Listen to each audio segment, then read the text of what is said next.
So today we are continuing with our discussion what we had last week, and hope you remember we had a kind of an introductory session that day. And today also we will be continuing with that introductory session because as I said, that will give you some broader view on the issues or the materials or the subject coverage that we are going to uh, deal with during this semester. So let me share the screen.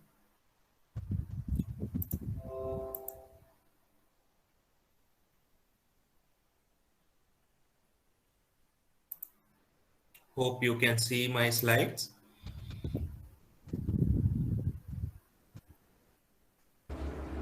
Can see.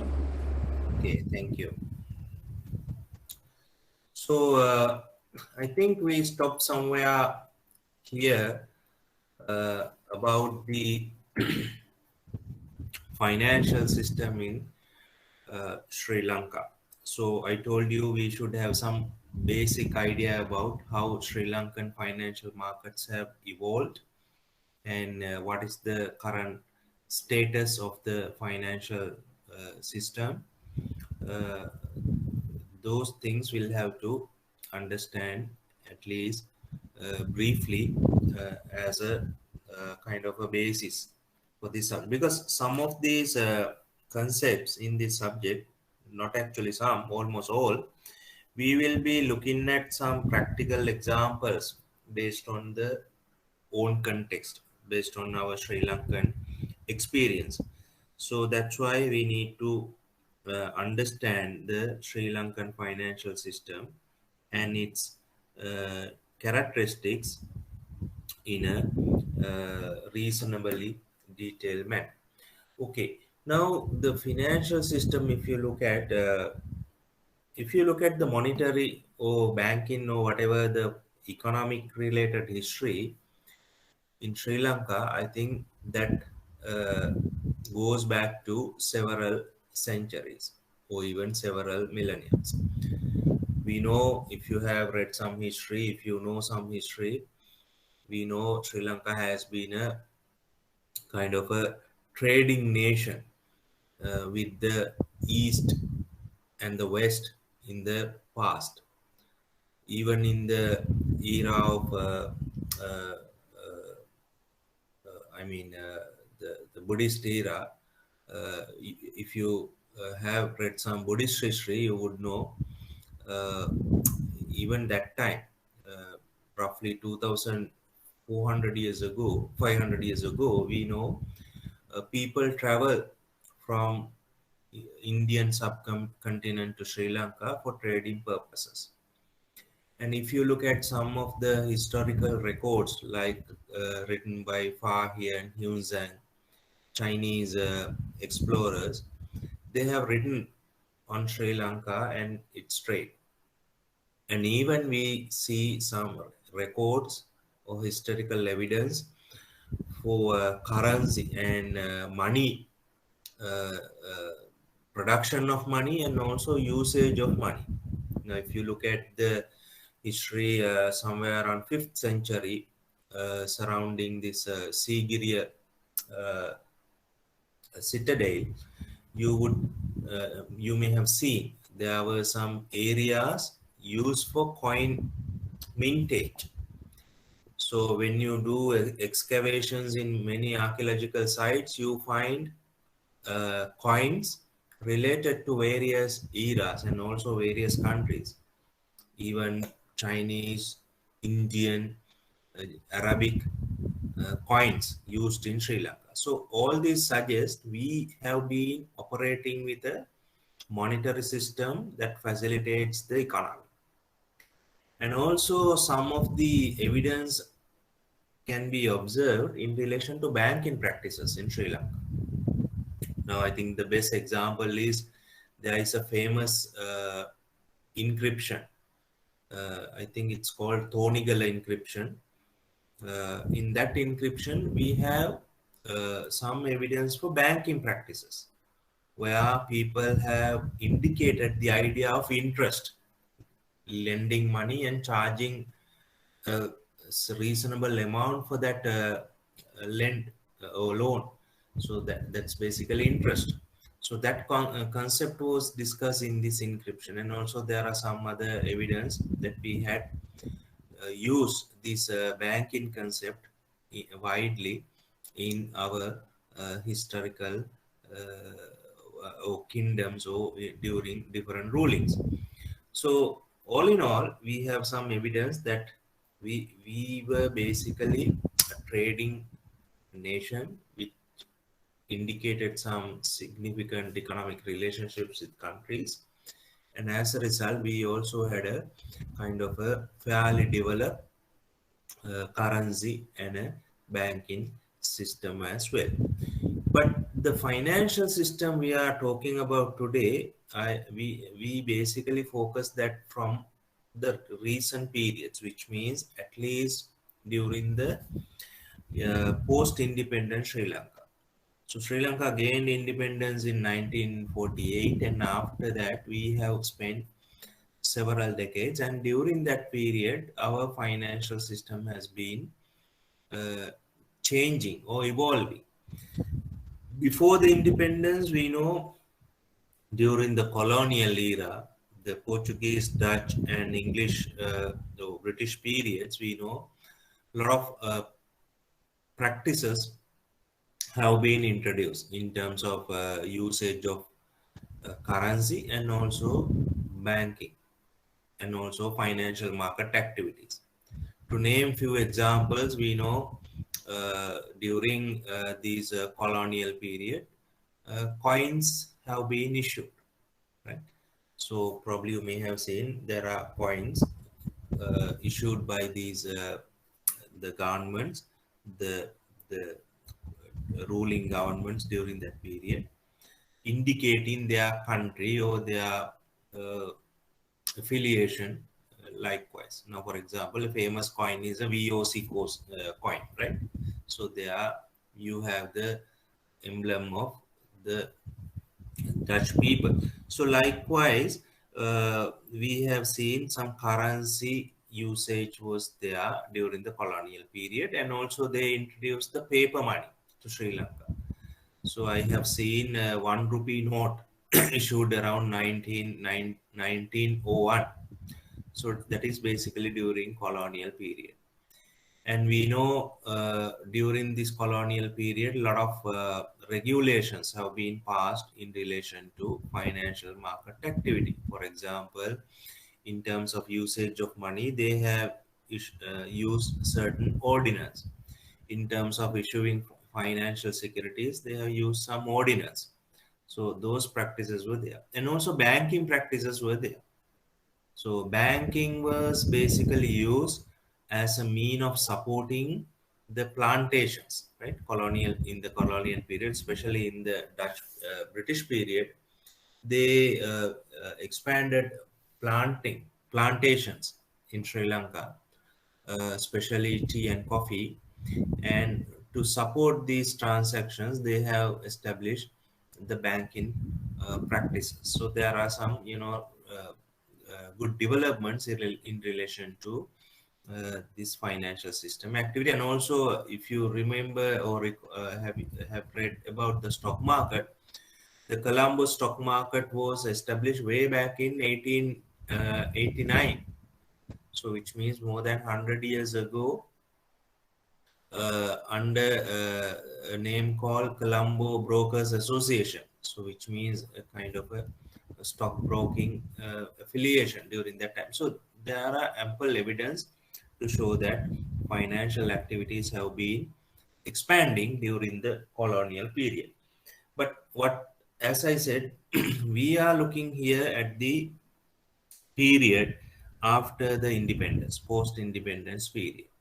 So if you look at post-independence period during last 70 years, if you look at the first 30, 40 years, we can see our financial system, Sri Lankan financial system has been regulated for a long period time. So when I say this regulated, the financial system is regulated, that word indicates certain things. So the idea of regulation is, I think in general, regulation means controlling, right? Now, for example, you have a regulator in this fan, ceiling fan or whatever the fan. So that there you have a regulator. You control the speed. In a gas cylinder, you have a regulator. You control the gas injection. So likewise, it indicates some control. So during this early part of the financial system in Sri Lanka, we have seen such controls in the financial system. What are these controls? Interest rates have been controlled. For example, interest rates are not determined according to the financial institutions' need or based on their cost. The interest rate is determined by the authority. The government decides the interest rate. You cannot increase or decrease more than that. So it does not truly reflect the cost of funds when interest rate is artificially determined. Such controls were there. And also limits to entry was there in the financial market. Limits to entry means basically there was no facilitation to the private sector to participate in the financial market, especially in the banking system. Only state banks were operating, and also in other markets also it's very difficult to enter. Now, for example, in the stock market, only domestic investors were there. No entry was allowed for foreigners. So those are the areas of limitations in entering the markets in Sri Lanka. And also another form of control is subsidized loans, directed credit, etc. Subsidized loans means you give loans below market rates. So when you give loans below market rates, you have to incur some cost. That cost has to be borne by someone else. So most of the time, these subsidized loans, the cost was borne by the government. So it was an additional cost to the government. Directed credit means you direct the financial institution to give credit to certain sectors.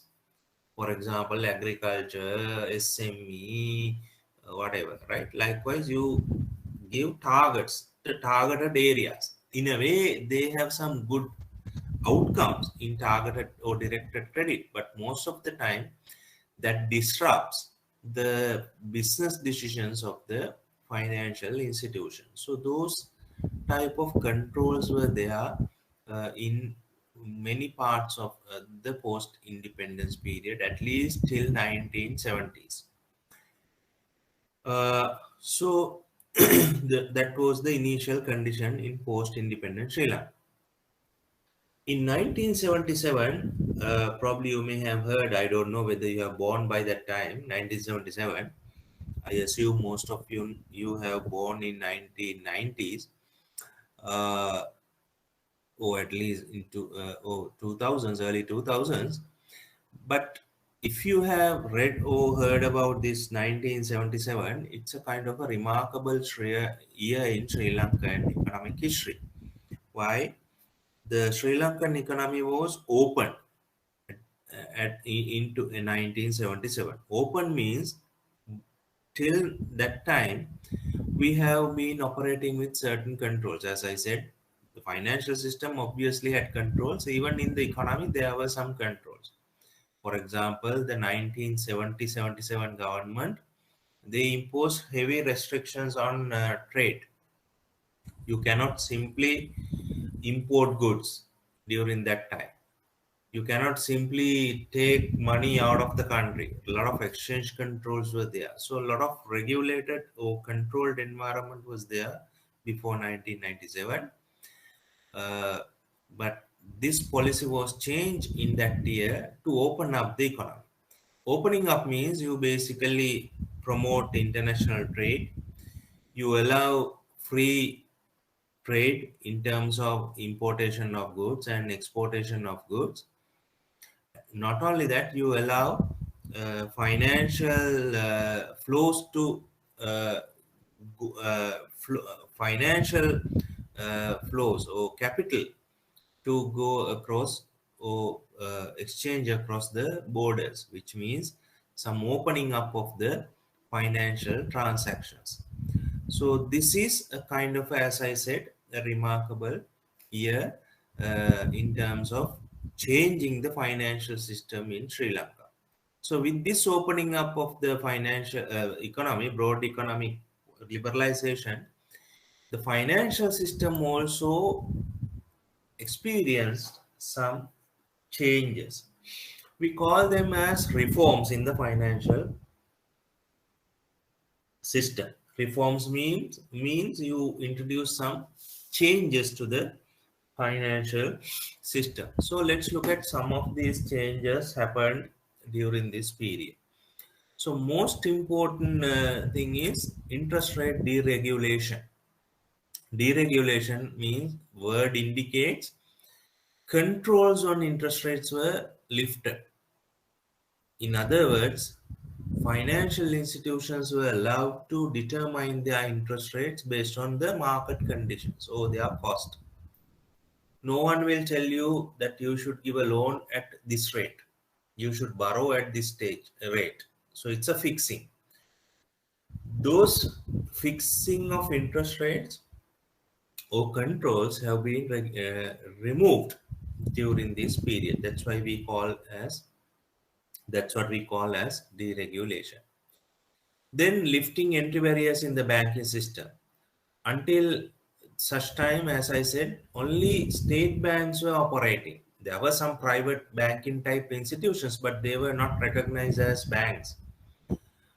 But in this period, around 1990s, uh, I think around 1980s, late 80s, uh, the private banking system was basically booming in Sri Lanka. Not only the state banks, a lot of private banks operating now established during this period. So entry barriers were lifted in the banking system. Not only the domestic banks, even foreign banks were allowed to come and establish banking branches in Sri Lanka. That's how these foreign banks, HSBC, Deutsche, HNB, Citi, those banks came into Sri Lanka. During that period, there were many foreign banks. Probably you may have heard some names like banks like Nova Scotia, Green Lace Bank, uh, and some Indian and uh, Pakistan banks, Malaysian banks. They were operating in Sri Lanka. Even now, still we have these foreign banks established during that period. So the entry was allowed in the market. Phasing out interest rate subsidy schemes, I told you, uh, giving loans below market rates, that is a kind of a hindrance to market development. Those were basically uh, gradually phase out. Gradually means you slowly you remove these type of schemes. So a lot of interest rate subsidy schemes were uh, removed. Only few interest rate subsidies are available or can be operated by banks for special purposes, like if you need to promote, let's say, the agriculture sector, if you need to promote or give some loans to students or whoever. So those entrepreneurs, early entrepreneurs, you can give some, subsidy, but it's not a kind of a bank financial system wide policy to have subsidies. Encouraging market driven financial products. So up until this time, only the available securities in the financial market was treasury bills, right? That is the only instrument, mostly available instrument that you have. But during this period, new instruments were introduced. For example, the instruments like treasury bonds were introduced. Instruments like development bonds introduced during this period.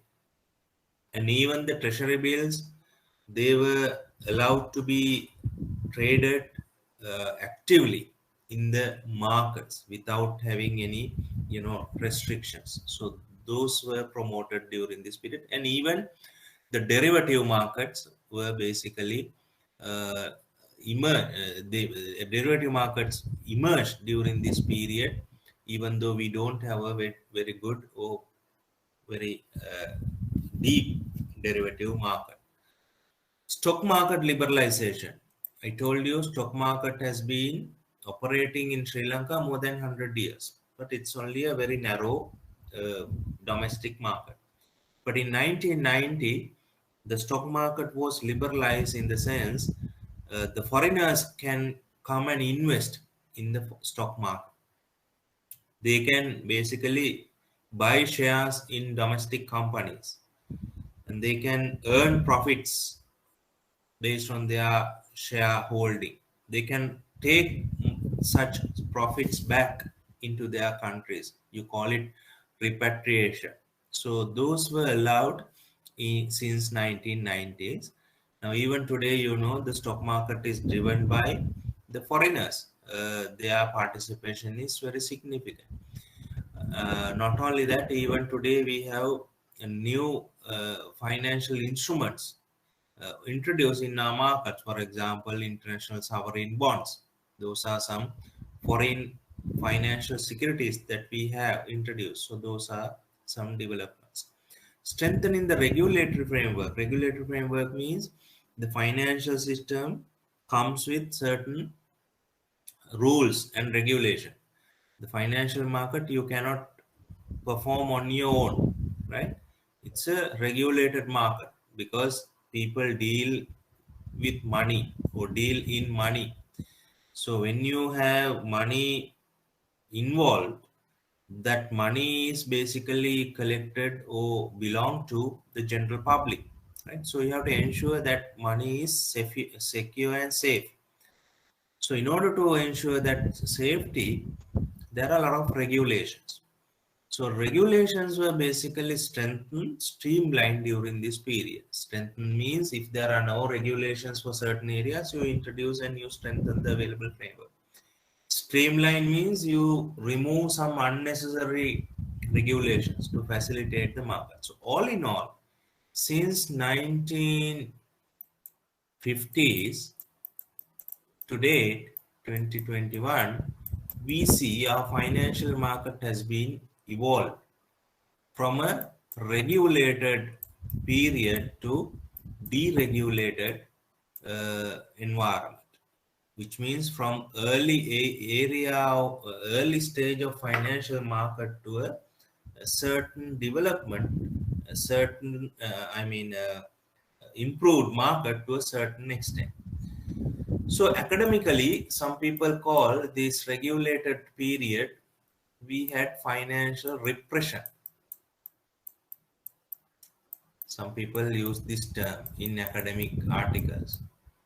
So in early years of Sri Lankan financial market, we had financial repression, which means a lot of controls and uh, uh, regulations are there. After 77, you call it a deregulated environment, right? So this understanding is required for us to move forward because I think, as I said, we will be operating or discussing based on the Sri Lankan financial system. Excuse me, Right? sir. Yes. Just I need to clarify these interest rate subsidy schemes are open in after 1990, or is there anything? No, interest rate subsidies were basically, as I said, from the beginning, interest rate subsidies were used in Sri Lanka in the banking system to support certain economic sectors. Now, there are good things of the interest rate subsidies because you give some support to the needy sectors. But the problem is interest rate subsidies are financed by someone else. Either bank has to bear that cost or government has to bear that cost. So that creates some burden to the bank or the government. That's one issue. The other thing is when you have this interest rate subsidy scheme, markets are not developing, right? People will only rely on those things, but there are alternative financing schemes. You can use stocks, you can use debentures, you can use other forms of financing, commercial papers. So people will not move to those areas. So market development is also affected. And also it does not reflect the true cost of the uh, financial transaction. So those issues are there. So what really has happened since 1980s, the banking system was allowed to remove these schemes gradually. Now we only have few subsidies in banks. Now, for example, if you look at during this COVID period, banks introduce a subsidy scheme, right? You can borrow at 1%. Banks are borrowing that to give you a loan at 1%. Banks are borrowing from the central bank at uh, sorry, I think you are given the loan at 4%. The banks are borrowing from the central bank at 1%. So that is a kind of a subsidy given to the banks. And again, it's a subsidy given to you because it's a low interest rate. Market rates are going around 7-8%, but you can borrow under this scheme at 4%, which means so there is a subsidy, some kind of a concession. So subsidy schemes are there, but as I said, it's not a kind of a wide bank-wide policy in current environment. Those are not encouraged. That is the idea. Clear?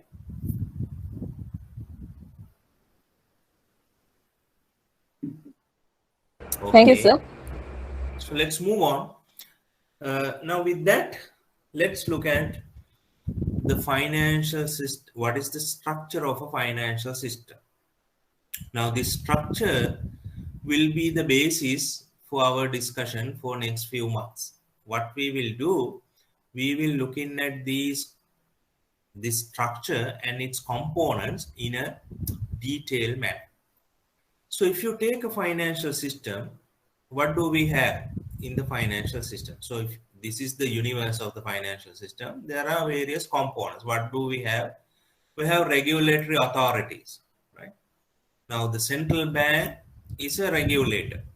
There are other regulators as well. I'll come to that point in a while to discuss. So we call these institutions as regulatory authorities. So these two type of institutions, we call them as regulators. And then we have financial institutions, banks, etc. Those are financial institutions. Then we have financial markets, stock markets, bond markets, commercial paper market. Those are markets where you trade financial instruments.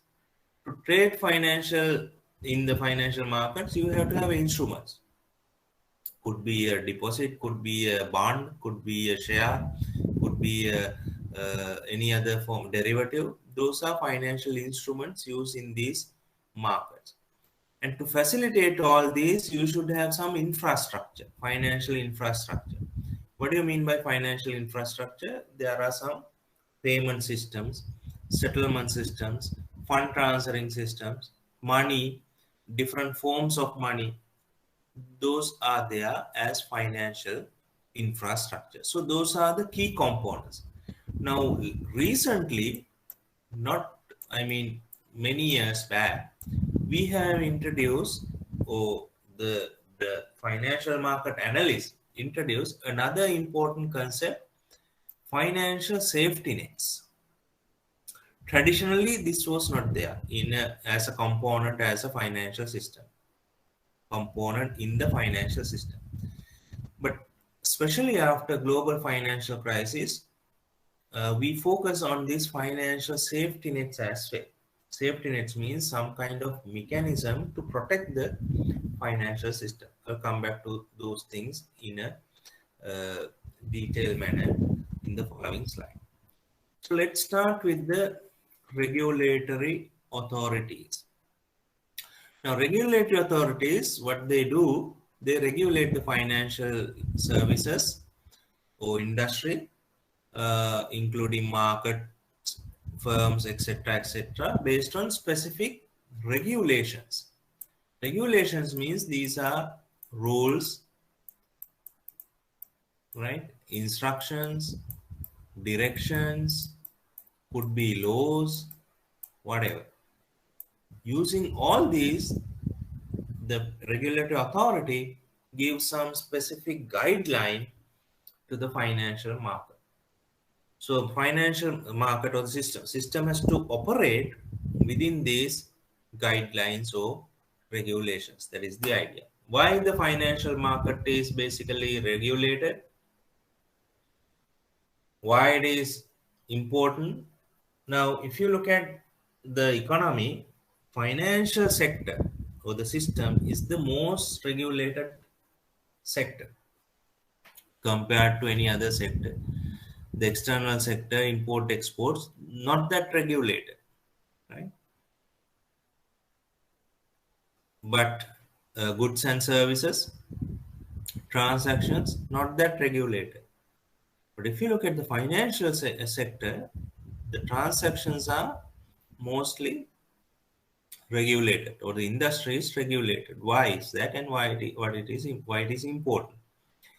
Now, finance business is based on trust. People enter into financial transactions based on the trust. Right? You deposit money in a bank by trusting the believing the bank. You give a loan to someone by trusting the person. So trust is very important in a financial system. To ensure that trust, there should be regulator. There should be regulation.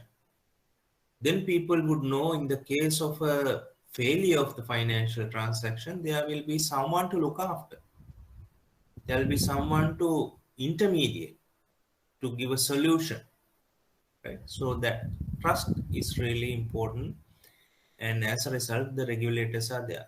Other than that, we know now financial institutions are running with depositors' money. Insurance companies are running with policyholders' money.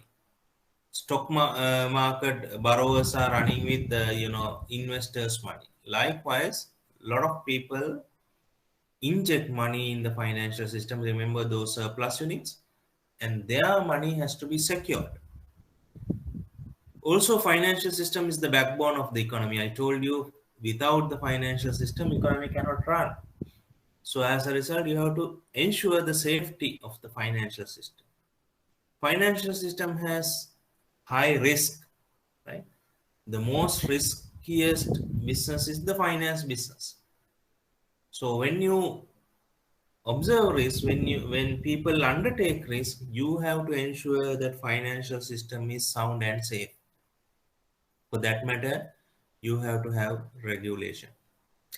And also in current world, especially in present times, the financial markets are really dynamic, which means changing.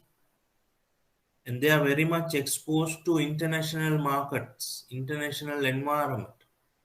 Any downside or any impact coming, adverse development coming from the outside will be impacting the financial system. You call it contagion effect, right? It's contagious. The financial market failures and the system disruptions, they are contagious. Contagious means they are spreading. So as a result, you have to have regulation. In a modern world, financial markets are dealing with complex product structures. Now earlier, as I said, we only had deposits or bills. Now in modern world, there are various new products, right? Derivatives are there, securitized products are there, asset-backed securities are there, right? Convertible contingent liability type of bonds are there. I'll discuss those things. So a lot of new type of instruments are there. They are very complex. As a result, you have to have a sound regulatory framework. And finally, very importantly, for consumer protection, I think that is related to the first point as well, the trust. You have to ensure the protection of the consumer, financial consumer. Now it's a new and very important idea in many countries, CFP, Consumer Financial Protection, right? Which means you have to have a certain guideline or a framework to ensure that financial consumer is protected. We always talk about the consumer in terms of goods and services market. There we try to protect the consumer. Similarly, that has to be applied to the financial sector. Financial protection, consumer protection is needed. So all these reasons suggest regulation is important in the financial system. Now, if you look at a financial system, now let's say based on Sri Lankan example, uh, lead regulator in Sri Lanka is the Central Bank of Sri Lanka. In most countries, the key regulator is the central bank. It supervises, it regulates, it monitors the financial system. If you look at the Sri Lankan context, our central bank is empowered to regulate many financial institutions. I'll come back to that in the next. Many financial institutions based on uh, various laws. I was thinking whether I'm having a different slide, but I think, amalgamated both the institutions and the different laws used in regulating. Now, what are the institutions regulated by the Central Bank of Sri Lanka? I have mentioned key institutions here. Banking institutions are there, right? Banks are the most important financial institutions in Sri Lanka. They are regulated by various acts: Monetary Law Act, Banking Act, Foreign Exchange Act. Likewise, you can see a lot of legislations are there to support the regulatory role of the central bank. Then the central bank is regulating finance companies, right? That is under Finance Business Act. Central bank is regulating leasing companies. That is under Finance Leasing Act. Central bank is regulating primary dealers. Primary dealers means who are trading in government securities. There also we have different acts based on this regulation is based on different acts: local treasury bill ordinance and registered stock and securities ordinance. So if you look at this, the task of the central bank in regulating these institutions are supported by necessary laws, necessary frameworks. Now, other than this, there are two more institutions supervised or regulated by the central bank: microfinance institutions, right? Their size is small, microfinance institutions, and also authorized money brokers, AMBs. Their size also relatively small. These two also supported by various legislations, right? So what I want to tell you, in Sri Lanka, the lead regulator to ensure these things: consumer protection, reduce the risk, support the financial system, to address the dynamic environment, to deal with complex products and all that, the key regulator in Sri Lanka is the central bank. If you look at these institutions, you would see majority of the financial system is basically under these institutions. So in that sense, we can safely say the central bank is the lead regulator in Sri Lanka. Other than central bank, in the financial system, there are some institutions regulated by other entities. In other words, not all financial institutions are regulated by the central bank. For example, stock market is not regulated by the central bank. Stock market is regulated by Securities and Exchange Commission. You call it SEC in short, right? So that is again under a different act, Securities and Exchange Commission Act of 1987. So they are under the SEC Act, lot of institutions are there dealing in the stock market, dealing in the private debt market, debenture market, right? So this is another regulator operating in Sri Lanka. And then we have insurance board. Actually, earlier we call it IBSL. Now the name has been changed. I recommend you write the new name, IRCSL, right? Insurance Regulatory Commission of Sri Lanka, IRCSL. So this name has been renamed, IRCSL. So their role is to regulate the insurance industry. Now, you know, in Sri Lanka, there is an active insurance market. So that market is regulated not by the central bank or not by the Securities and Exchange Commission. It's by a separate entity, that is Insurance Regulatory Commission of Sri Lanka. So if you have a question to answer, who are the key regulators in the financial system in Sri Lanka, you have to mention all these, not only the central bank. Central bank is only one regulator, but it's the lead regulator. But other than that, we have Securities and Exchange Commission, Insurance Regulatory Commission. All these are supporting the financial system regulation in Sri Lanka.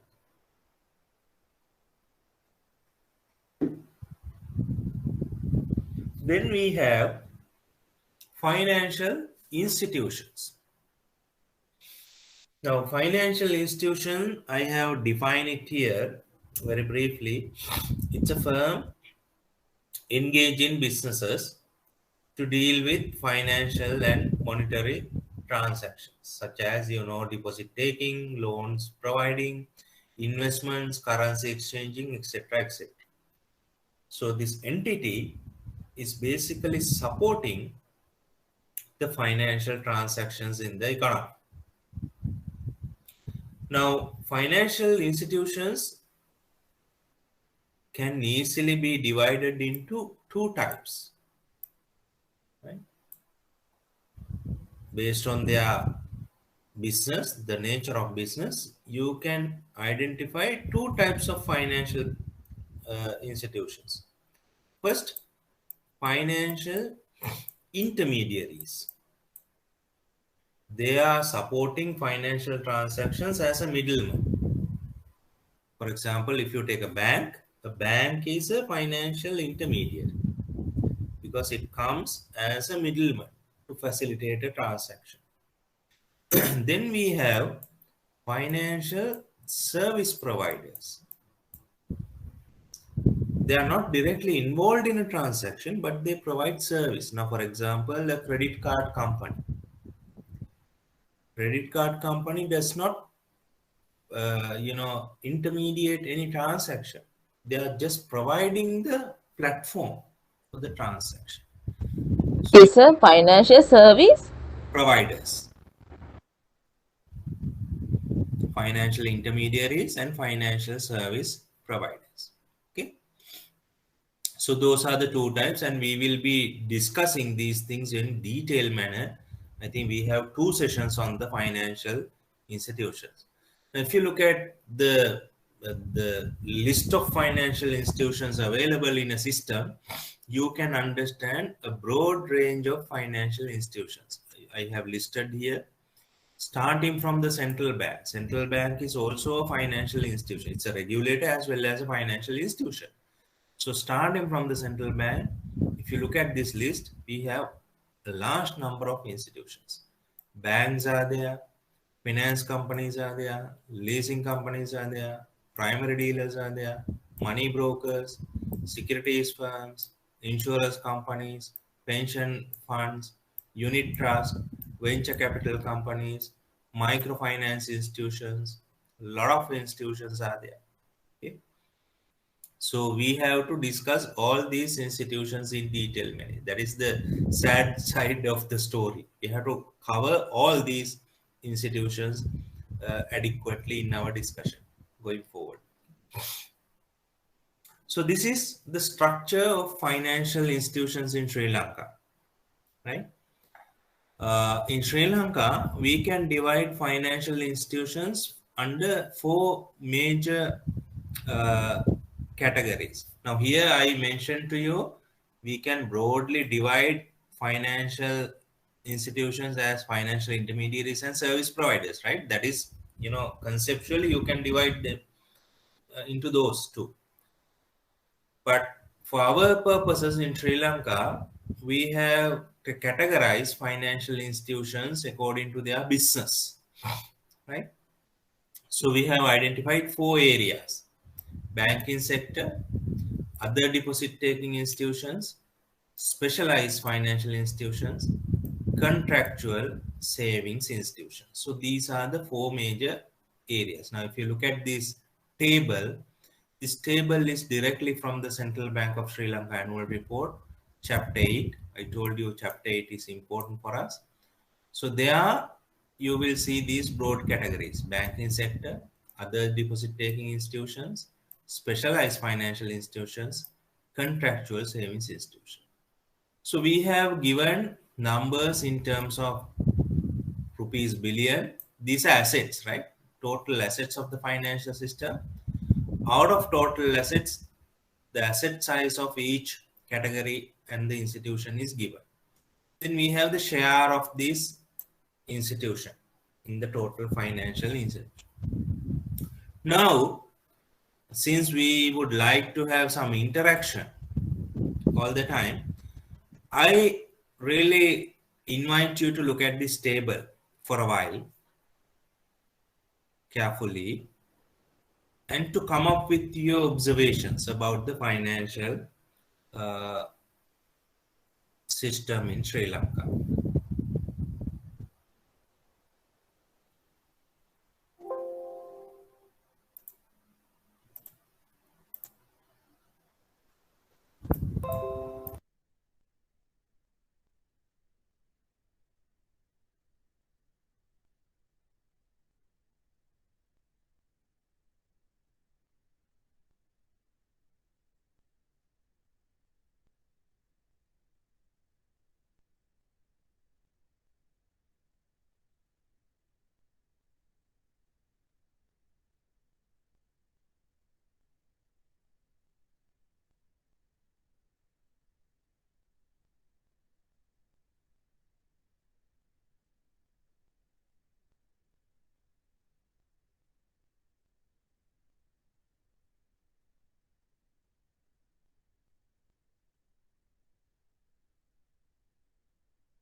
So I see some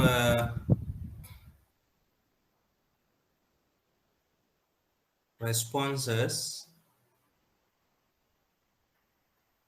of you. Someone asked, what's the meaning of financial service providers? Service providers means, as I said, they are not directly involved in intermediation, but they facilitate a transaction. The example is, as I said, a credit card provider. He is a financial service provider. Now, there are institutions like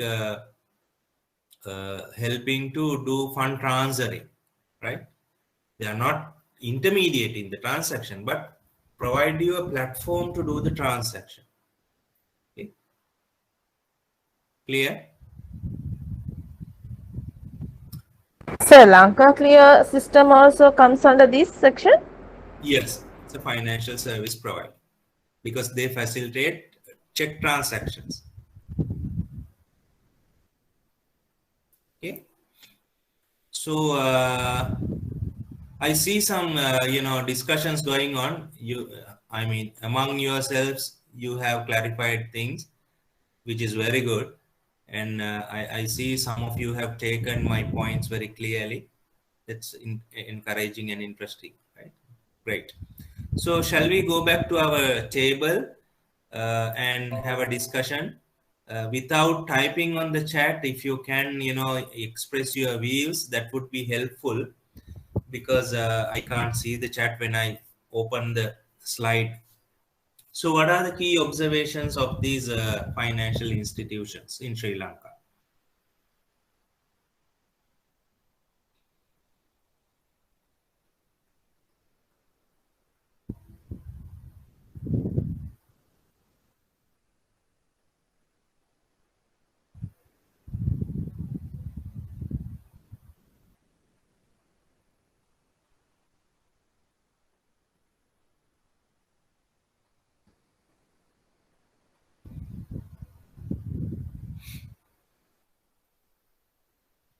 Any views?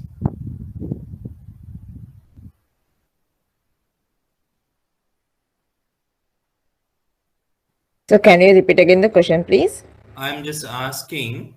Now we have these four key categories in Sri Lanka. No? Under financial institution, we have categorized into four: banking sector, other deposit-taking institutions, specialized institutions, contractual savings institutions. Now we have numbers given based on the annual report. We have uh, the absolute value in terms of billions based on the asset and the share.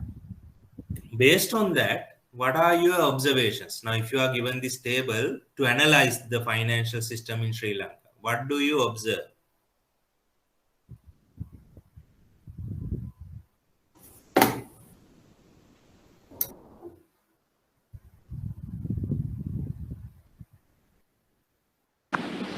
Banking system has the more asset than others. Exactly, very good. One observation is the banking system has the, larger share in assets, right? If you look at the banking sector assets, let me take the pen. It's 72% of the financial system assets are under banks. Now, if you remove the central bank, it has 10%. No? So, what is the balance? Around 60% of the assets of the financial system is related to what? Banks, Yeah, license. licensed commercial banks, and licensed specialized banks. So, you can conclude that Sri Lanka financial system is a what? A bank-based system, isn't it? More than 60% of the assets are owned by the banks, which means the major financial product in Sri Lanka is what? Deposits and loans, isn't it? So the banks are the dominant players. So that is very important observation. What else?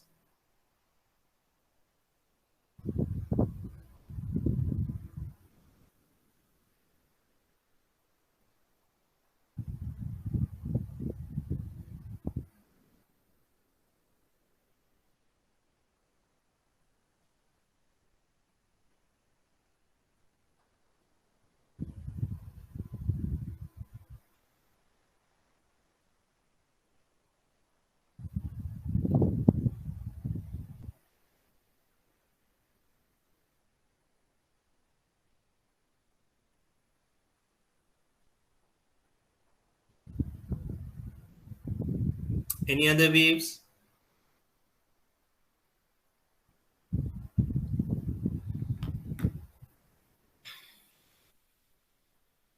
So the EPF fund, Mm-hmm. Yes. EPF. What do you observe?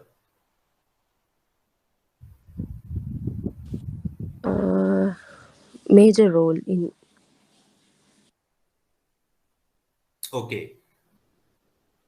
let's put it this way. Other than the banking system, the contractual savings institutions, they play a significant role, isn't it? Now, banking system assets are 72%. Other contractual savings institutions, you have around 18.8, let's say 20% assets. So they are also significant. What are the key institutions we have under these contractual savings institutions? We have insurance companies, employees provident fund, employees trust fund, approved provident funds, public service. So now most of the provident funds are there. Out of that, EPF is the most significant fund, isn't it? What is this EPF? Does anyone know about the EPF?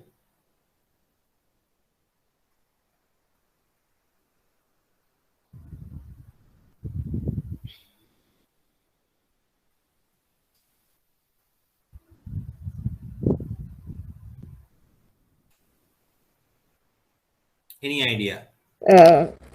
It is deducting from the employee, and the bankers, banks invest on treasury bills or something. It is in the central bank. Okay, It let's put shows. it. Okay, great. Let's put it this way. EPF is the largest superannuation fund in Sri Lanka. Superannuation means retirement fund, right? So when you retire, what you receive as benefits, you call it superannuation benefits. So EPF is a superannuation fund in Sri Lanka, but that is the superannuation fund available for the private sector. I think if you are working in the private sector, you might be having an EPF account. You are a member of the EPF. You have a B card. So which means you are a member of the EPF. You basically have a kind of a retirement benefit out of the EPF. Now, if you are working for a bank, you might not be a member of the EPF, but you might be a member of this APPF, Approved Provident Funds, because banks are having their own provident funds as far as I know. Okay. So this EPF, if you look at their size, is a huge fund.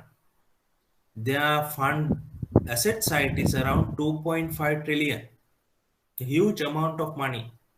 In the stock market, total capitalization of the stock market is 3 trillion. So EPF money is very close to the stock market capitalization. This is the largest fund in Sri Lanka. And also, as someone said, the money in the EPF is invested in treasury bills, bonds, etc. etc. So end of the year, people get a benefit out of that, interest out of their balances. So it's a huge fund. Now I told you, most of these institutions are under central bank. Licensed commercial banks, licensed specialized banks, finance companies, leasing companies, primary dealers, microfinance companies, right? Most of these companies or entities are under central bank. EPF is not directly under central bank as a kind of a regulator. In EPF, central bank is the fund manager, FM. The custodian and the manager of the EPF is the central bank, monetary board. So in that sense, you can say in the financial system, close to 90% of the financial system is basically directly handled by the central bank. Okay. Even more than 90%. So that is another observation. Any other observations?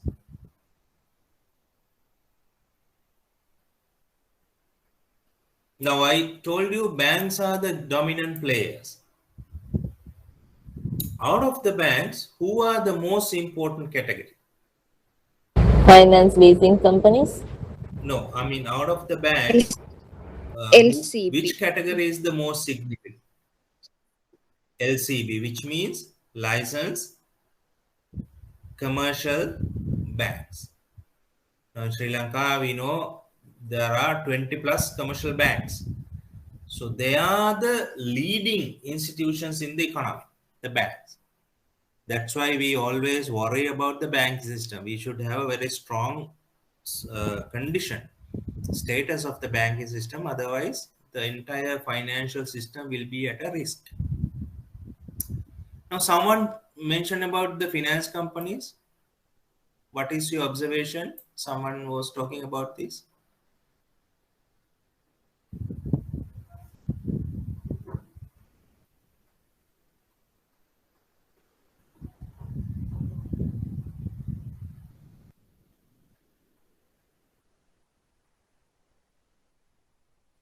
What is the observation? So I'm talking about sir, this asset range 6.9. The major part is contributing 5.8 the licensed finance companies. Okay, very good, very good. So what does that mean?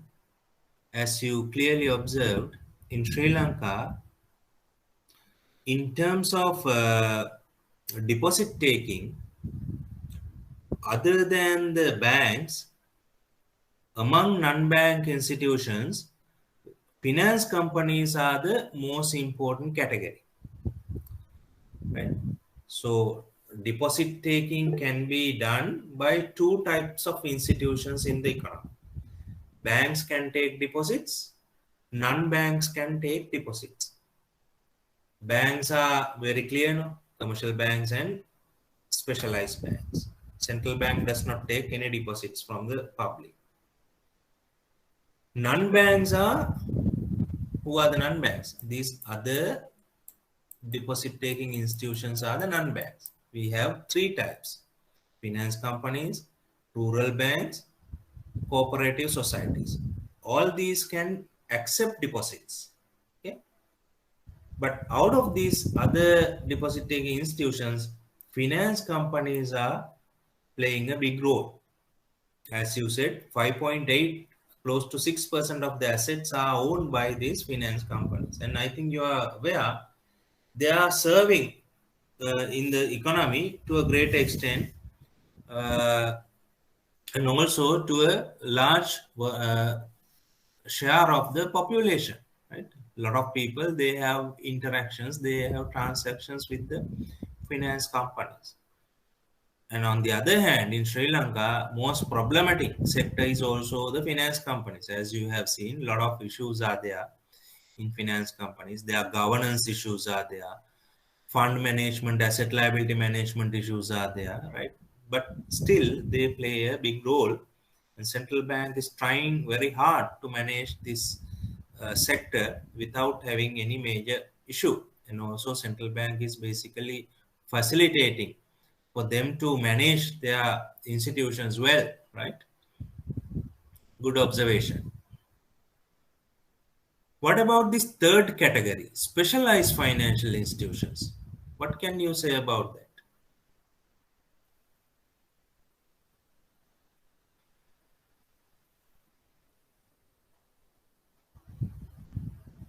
Now, if you Specialized financial institutions, the major part contributing unit trust and unit trust management, okay, and the 0.8 percentage. okay, good. Now, in general, if you look at these specialized financial institutions, they are related to what? They are related to mostly financial market related transactions, isn't it? These primary dealers are dealing in government securities. Stockbrokers are dealing in stocks. Unit trusts are dealing in government securities, stocks, and other types of other type of instruments. So likewise, most of these financial institutions are dealing in other type of market activities. But if you look at their size, their asset size is, I mean, It's low because they are actually facilitating the market transactions. So in that sense, their holding of assets could be low, but still that indicates that market segment or the financial the contribution of such institutions is relatively low. If you look at compared to all the other things, this is very small, and out of that, some are actually having very negligible share. Very small. Because of the interest rates, Not the low interest rate. no, not because of interest rate. These institutions, they are actually facilitating the transactions, no? So they don't need to hold large amount of assets. For example, primary dealers, they don't need to hold large amount of assets. Their capital is very, small. Stockbrokers' capital is very small. That is the reason. But still, it indicates they are very small institutions, means they are not big enough in the economy.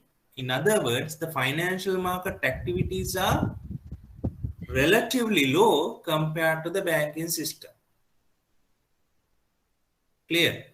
So the banks are playing the dominant role. So that means that public are not directly dealing with that. That's why they don't have small big capital, no? Yeah, outreach of the public is very, minimum to these other financial instrument, isn't it? Most of the people, they would like to park their money in banks. Yes. Most of There is no any awareness of that also no, exactly, say in Sri Lanka. exactly. People don't want to diversify their as Not savings. willing to take the risk. That could be one reason. Yes, they are not trusting or they are not confident about other instruments. But if you take such instruments like government treasury bonds, bills, stock market investments, their return is high compared to banks, Yeah. right? But still you will see there is a low penetration in this market. That is a good observation. So there is some room in the future for further expansion of these markets in terms of investments in government securities, investments in stocks, investments in other type of instruments. Right? A lot of scope is there. And even if you But look at, yes, financial institutions are investing on those things, no, sir. yeah, they are doing it very clearly. Yeah, very good. Now if you take a bank, other than loans, what is their major share of assets? Investments in government securities. If you take, as I said, EPF, what is their largest investment? It's in government securities. The holding of the government securities by the public, general public, it's very small. Clear? Now, if you talk to 10 friends of you, I'm sure out of these 10, only 1 or 2 might be having a stock market investment. Out of this 10, only 1 or 0 people will have investments in government securities. But I'm sure all these 10 people have bank accounts and deposits. That is the situation. But this is different in other countries. Now, if you take advanced countries, most of the people, they don't deposit money in the banks. Why? Because of low interest rate. Return is low. Return is low. But they earn quite a substantial return in the markets. Many people invest in the stock market. Very risky, but still they prefer to invest there because they earn a high return. People buy government securities. People buy corporate debt, debentures, invest in other type of instruments, right? So that's why I said there is a lot of room for us to diversify our assets into various financial instruments. Okay. Now then, this is some information about the financial system from the annual report. You will see the size in terms of the percentage. I think we already had this discussion. We can skip this. And I already mentioned to you what are the institutions supervised by the central bank. As I already mentioned, commercial banks, specialized banks, finance companies, leasing companies, primary dealers, money brokers, microfinance companies, foreign exchange dealers. All these are regulated by the central bank. And out of the banking system, as we just discussed, commercial banks and specialized banks are the most important category. They dominate the financial system in Sri Lanka. Currently, there are 24 commercial banks operating in Sri Lanka, 6 specialized banks operating in Sri Lanka. Out of these 24, if I remember correctly, about 12 domestic banks and 12 foreign banks operating in Sri Lanka. Out of these 6 specialized banks, 1 government bank and 5 private banks are operating in Sri Lanka. Okay. In the banking system, out of these 24, we have 6 largest banks, right? We call them as systemically important banks, SIBs. Why we call them as systemically important banks? They are holding the largest share of assets. So in Sri Lanka, we have 2 government banks or state banks as systemically important banks and 4 private banks as systemically important banks. Can you name these 6 banks? What are the major 6 banks in Sri Lanka? Systemically important banks.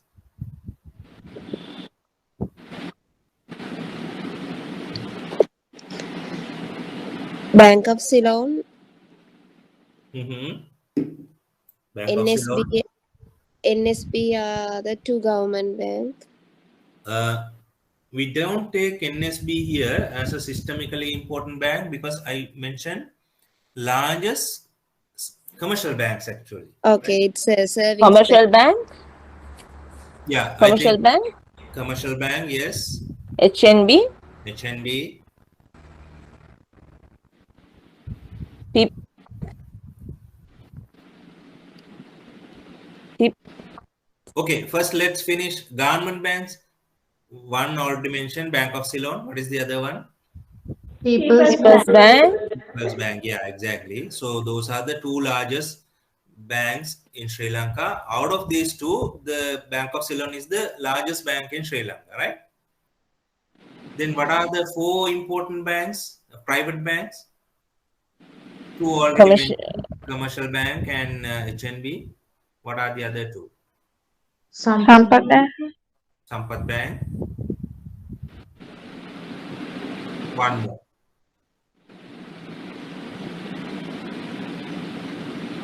NDB. NDB, it has some good assets, but Ceylon Bank. Ceylon Bank, yes. So those 6 are the most important banks. Why we call them as important? Any shock to such banks will be felt by the banking system very easily because they are very much connected to the financial system and other banks as well. Clear? Now, I don't know whether you remember somewhere around 2007-8 period, there were some, some issues with a particular bank. Right? Ceylon Bank. Yeah. And I hope you remember the central bank very quickly overstepped and, managed the situation, because if we allowed that bank to be volatile or vulnerable, that will create a systemic issue. So we didn't want to happen it. So we quickly intervened and protected the bank because it's a very important bank in the system. Okay, systemically important bank. Then let's look at financial markets. Financial markets are basically a marketplace. Marketplace means it could be a actually physical place or a virtual place or just a relationship between two parties, right? To trade in securities in various types of markets like stock market, bond market, forex market, derivative markets, likewise, right? So the market is facilitating the transaction. Market is simply indicating the relationship between two parties. You don't need to meet physically. Even some cases, you don't know who is your counterpart in doing the transaction. But market facilitates that transaction. So broadly, financial market is the market for credit and capital. So as a result, you can divide the market basically into two forms: the money market and credit capital market. Right? So money market is the short-term market, which means 1 year market. In the money market, you only deal up to 1 year.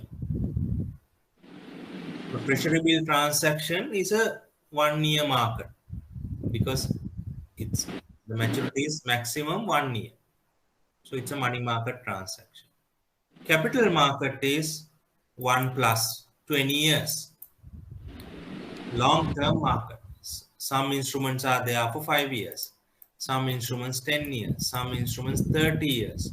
Even more years could be there for these capital market instruments. For example, a treasury bond is a capital market instrument because it's long term, more than 1 year. Both these markets are used for what? To transact financial instruments. We can classify these markets into other forms as well. For example, you can again classify the financial market as debt market and equity market. Now, if you issue a treasury bill or a bond, that's a debt market transaction. If you take a loan from a bank, that is a debt market transaction. Even you can have equity market transaction. Equity market means for shares. The nature of the equity is different from the debt market. Now, I'm not going to discuss those differences right now because we will have a good discussion in the future. But broadly, these markets are facilitating the financial transactions in the economy. And again, you can divide the market into primary market and the secondary market. Primary market means when you issue securities.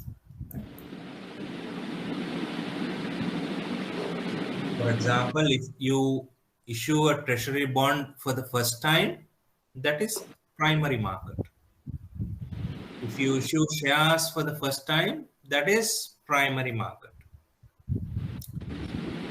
Similarly, there is a market called secondary market, which means trading market. In the secondary market, you trade. For example, you buy a share and you sell it to someone. Where do you sell? It's in the secondary market. You buy a treasury bond, you sell it in the secondary market. So these market structures are helping to facilitate transactions. And the central bank actions, central bank, any changes of policies will have impacts on these markets. We will discuss that in our monetary policy discussion, how the central bank actions are affecting these markets, because central bank has a powerful tool called interest rates, right? So these interest rates are policy rates. We call them policy rates. Any changes to policy rates will have impacts on these different markets. So we will discuss that in our monetary policy.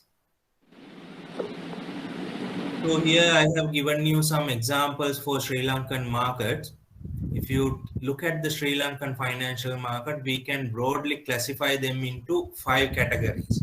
Mainly, we have money market, right? We have foreign exchange market. We have government securities market. We have private debt securities market. We have equity market. So in our discussion, we will go through each of these categories and see what are the types of transactions happening in these markets. Now, for example, in the money market, there are 2 types of transactions happening: call transactions, repo transactions. Excuse me, sir. Someone is open on the mic, sir. We are not able to hear properly. Okay. Can you mute the mic, please? Who is that? I think now it's okay. Okay, right. Okay, sir. Thank you, sir. Thank you. Thank you. Those things happen, right? Thank you for muting it. So repo market, call market transactions are happening in the money market. If you look at the government securities market, treasury bond transactions are happening there. If you look at the corporate debt market, those transactions are happening in this private securities market. If you look at the equity market, equity transactions are happening there. If you look at the foreign exchange market, those transactions are happening there. So you can see how these markets are facilitating each type of transactions. We will discuss these sub-markets in detail. Then financial instruments. Now you have institutions, you have markets. Now how do you make a transaction? How do you enter into a monetary or financial contract? You have to have financial instruments. Sometimes you call them as products, financial products. Sometimes you may call them as financial assets. Different names can be used, but these are basically indicating the instruments that are used to facilitate the transaction. So there are various types of instruments in a financial system. We have deposits, loans, treasury bills, bonds, commercial papers, debentures, corporate bonds, asset-backed securities, leasing, shares, derivatives, etc. Now, don't be in a hurry to ask what is a derivative, what is an asset-backed securities. Unfortunately, we are going to discuss all these in detail. Every instrument has to be discussed in detail. So, which we'll be doing in our future discussions.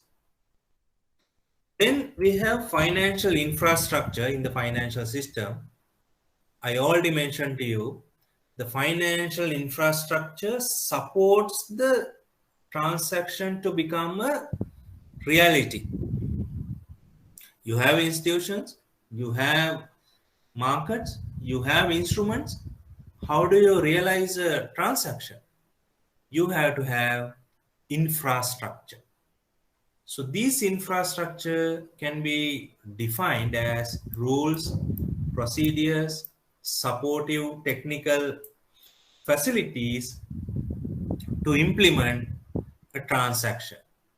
How do you implement transaction? You enter into transaction, it has to be settled. Settle means you have to pay. It has to be cleared, which means that ownership has to be changed. If you are selling, it has to be transferred. Likewise, there are a lot of activities are involved in a financial infrastructure. So in this infrastructure, there could be large value transfers, small value transfers, there could be individual transfers, there could be stock type large transactions, institutional transactions. Likewise, there could be various types of transactions, and we have to ensure the safety and efficiency of these transactions. That is the role of the financial system in terms of providing infrastructure. So these are the types of infrastructure that we can observe in a financial system. So we know in a financial system, there are a lot of transactions happening. There are ATM transactions. You just use ATM. You do fund transferring, right? You send some money to someone. You apply your credit cards, right, for a payment. You use your phones to process a fee or a kind of a loan or whatever. You do cash transactions, right? Other than these, all these are supported by these infrastructure. So what are these infrastructure? We have check clearing systems. We have fund transferring systems. We have a system called real-time gross settlement system, which is for large value payments. Right? We have script plus securities settlement system, which means to settle financial instruments like treasury bills, bond transactions are settled through this. We have central securities depository system, which means you deposit securities. You keep securities deposited there, right? Then you have debt trading systems, equity trading systems. Likewise, there are a lot of many types of infrastructure in the system. We will discuss these infrastructure and their nature, how it works in detail. We have already discussed, someone mentioned the Lanka clear in Sri Lanka. That is the system for check clearing. So we'll have to discuss it. Okay. So here I have given you some examples of main clearings and payment settlement systems, which means main infrastructure in Sri Lanka. We have a system called Lanka Settle System. That is the most important system in Sri Lanka. There we have two subsystems, RTGS, Lanka Secure. RTGS for money transferring, Lanka Secure for securities settlement. Okay.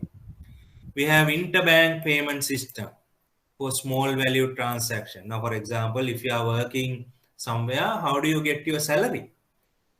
Through your bank account, that is using the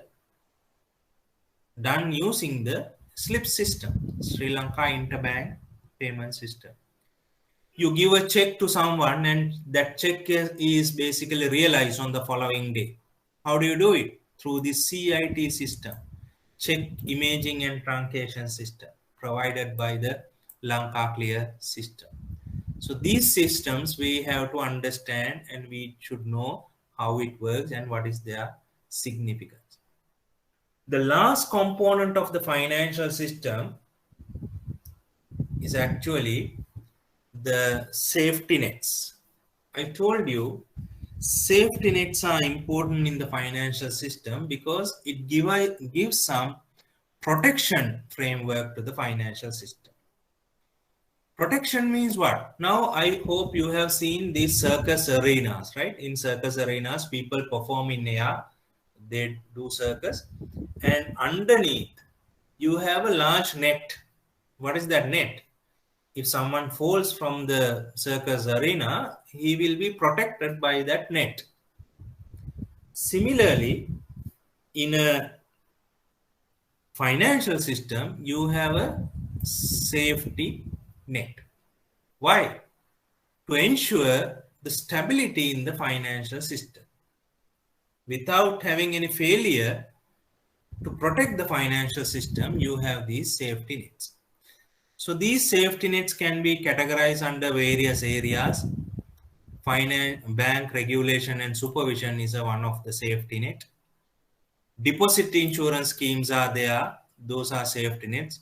Deposit insurance means if a particular financial institution is failed, that deposit insurance scheme will give you some compensation. In Sri Lanka, probably you may have seen recently, for failed finance companies, some deposit insurance money was provided to depositors. And there are emergency financial facilities. If bank is is in the need of money, they can ask some help from the central bank. If there's a crisis, as I said, the crisis can be minimized through various policies and frameworks. All these are referred as safety nets. In Sri Lanka, the most important safety nets we have is the Sri Lanka Deposit Insurance and Liquidity Support Scheme, SLDILSS. So this is in operation in Sri Lanka. Why we need to have all these things? We have to ensure financial system stability. As I already mentioned at the beginning, a safe and secure financial system is needed. That financial system has to have the ability to face any shocks, external or internal shock. Because if there is a shock, that shock will destabilize the system as well as the entire economy. So we need to have some stability in the system, because in order to have good economic growth, in order to have depositor protection, in order to attract investors, in order to have good financial institutions in the system, in order to have a very properly working economy, we have to have a stable financial system. So all these components will have to work in harmony, in good condition, to ensure financial system stability. Central bank is playing a major role in terms of ensuring financial system stability. Not only the central bank, as I said, in Sri Lanka, there are two other institutions, SEC and insurance regulator. All these institutions together with the central bank, they are trying to ensure financial system stability. So here I have given some actions performed by the central bank or other institutions to ensure financial system stability, which I'm not going to discuss in detail because I have a detailed session on that. So to name these things in a brief manner, what does these institutions do in order to ensure the stability? They do regulation and supervision. I told you, some controls are there. Supervision is done to ensure the stability. Macroprudential surveillance. Surveillance means you observe. Macroprudential means you observe the entire system. The idea of macroprudential policy is you are supervising the entire financial system to minimize any systemic risk. Systemic means the broader risk that is having in the system. Those institutions are basically resolving the financial institutions. If there is any failure, they try to help these institutions and to come out from the crisis situations. Market infrastructure is provided, and that is also supervised, managed, and risk mitigation is there. Safety net, I already mentioned to you, like deposit insurance schemes. Those safety nets are used to ensure the financial system stability. So this will be our last discussion in our entire course. At this point, we will be talking about financial crisis. It's a very important topic, financial crisis, right? So stay tuned. I mean, that would be the last session where we will have some discussion. Last thing, a very timely thing, I just included this slide to give you some understanding. We know now the COVID pandemic has happened. It has impacted the entire globe, especially the global economy. And that is the most dramatic shock in the recent history. I think during last century, in last 20 years, that is the most dramatic shock felt by the global economy. Even in Sri Lanka, we know how hard the situation is due to the pandemic. So the financial system has severely impacted by the COVID. The key issue faced by the financial system is there is a lot of issues in terms of liquidity. Liquidity means lack of money, right? when a crisis happening, the money level goes down because people will not use money for financial transactions. So there is a problem in liquidity. There is a problem in capital. Capital means there is no enough money in the financial system to undertake activities, to undertake long-term projects or whatever. So capital is damaged or not adequate. So this financial system shock is really important and severe during the COVID pandemic also. That will also create real economic shock, because when the financial system is affected, we know the real economy will also be affected. But the good thing is, when the pandemic happened, last March, April period, we see large drop in the markets. Financial markets were severely affected. Stock markets down, banking markets were really upset. A lot of things happened. But if you really look at this year, we see the banks and the financial markets institutions, they have responded well to the crisis. So the global economy is basically expected to recover with these support. Now, for example, if you look at the country situations, the banking sector activities are going up in terms of deposit taking, in terms of lending. Likewise, you see some pickup. All these countries, US, Euro area, United Kingdom, Japan, you see the banks are basically functioning. So that indicates the pandemic hit is well managed, right? Even in the case of Sri Lanka, earlier we have seen some drop in the bank lending. Now we see bank loans are picking up, which means people have some confidence. People have started their actions. People have started their economic transactions, financial activities. So there are some indications that the impact of the pandemic is basically managed in the financial system without having a major stress. So if there was a major stress, there is a risk that the financial systems could be in trouble. But the good thing is these have been managed in many countries, the COVID pandemic shock, right? So this is our overview session. As I said, now you may have noticed I went pretty fast, the balance part, because I'll be spending adequate time on these topics individually, separately, in separate sessions, right? So I just wanted to give you a layer foundation before we move to the major discussions in key topics, right? So starting from next week, we will be picking up these components, individual components, and we will be discussing these individual components in a detailed manner. So our first discussion is on money, right? We all like money, we love money, right? Money is the most important asset, right? So we are going to start our discussion with money next week. I have already shared the slides with you, so just have a look at that. Note is also given, so read it before you come to the class, right? So with that, I think we are in a position to wind up for the day.